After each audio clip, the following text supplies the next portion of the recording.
Hello guys, Assalamualaikum dan salam sejahtera. So kita akan sambung lagi ulang kaji kita tentang rangsangan dan gerak balas dalam tumbuhan.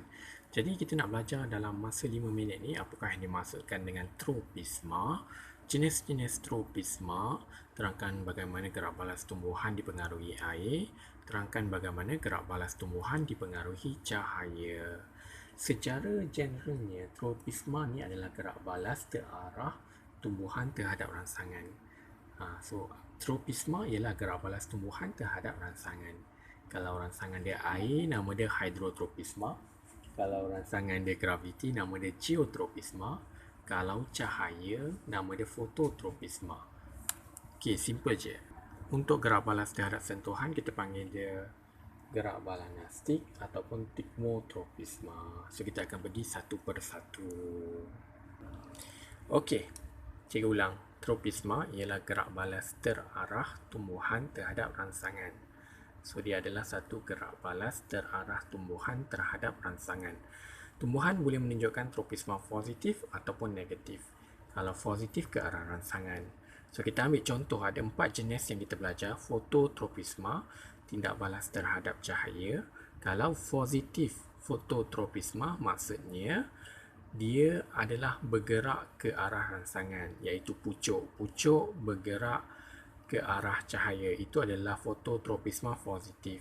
Kalau fototropisma negatif, akar bergerak menjauhi cahaya. Macam itu.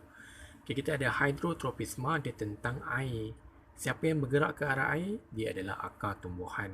Jadi, hydrotropisma positif ialah akar bergerak ke arah air. Kalau hydrotropisma negatif, pucuk bergerak menjauhi air. Untuk geotropisma, tentang graviti. Untuk tigmotropisma, dia adalah sentuhan. Okey, kita ambil contoh yang lebih dekat.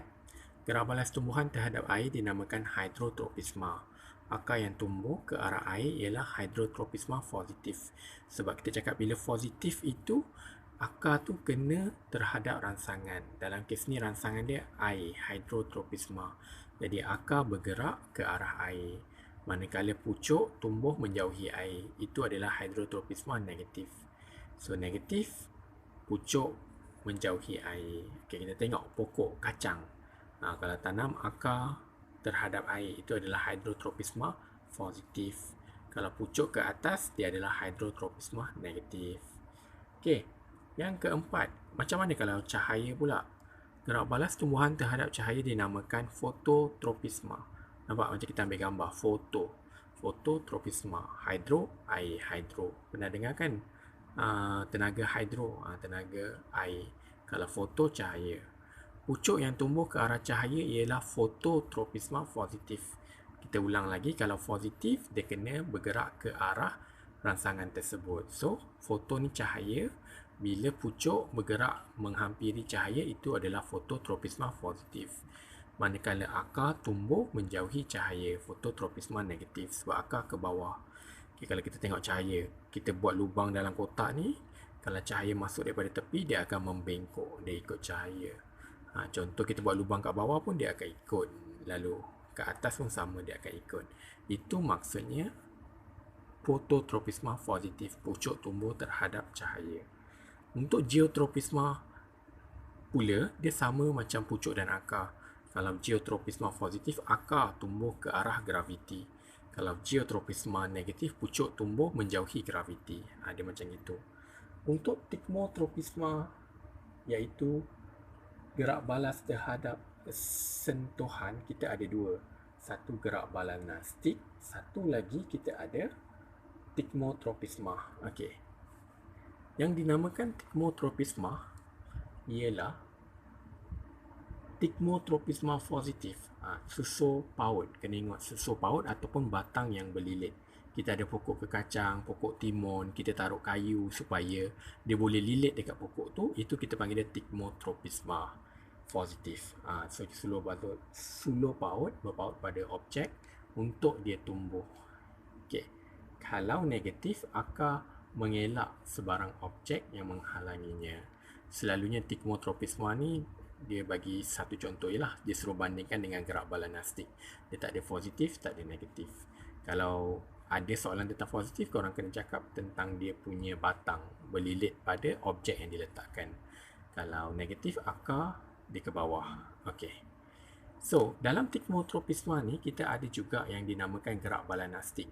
Seperti pokok semalu. Kita ada pokok apa lagi? Kita ada pokok semalu, kita ada pokok perangkap lalat. Itu adalah tindak balanastik. Dia berubah secara cepat dan tidak tergantung kepada arah. Contoh pokok semalu, siapa pernah pegang? Bila pegang dia terus kucuk. Itu adalah Thigmotropisma, gerak balanastik. Dia ada dua. Kalau Thigmotropisma ni, dia adalah untuk sulur paut, pokok kekacang, pokok timun, yang bila kita letak batang, dia akan lilit dekat batang tu. Kalau gerak balanastik, dia berubah arah secara cepat. Contoh pokok semalu, pegangnya terus berubah. Cumanya untuk gerak balanastik, dia tidak tergantung kepada arah objek. Contoh kita letak kayu, tak adalah dia tumbuh ikut kat kayu tu. Dia cuma kita sentuh, dia kucuk. Sentuh, kucuk. Sama juga dengan pokok perangkap lalat, yang makan lalat tu. Dia lebih kurang macam periuk kera lah. Okey, itu je untuk tindak balas yang ada dalam subjek PT3. Selamat mengulang kaji. Okay, bye.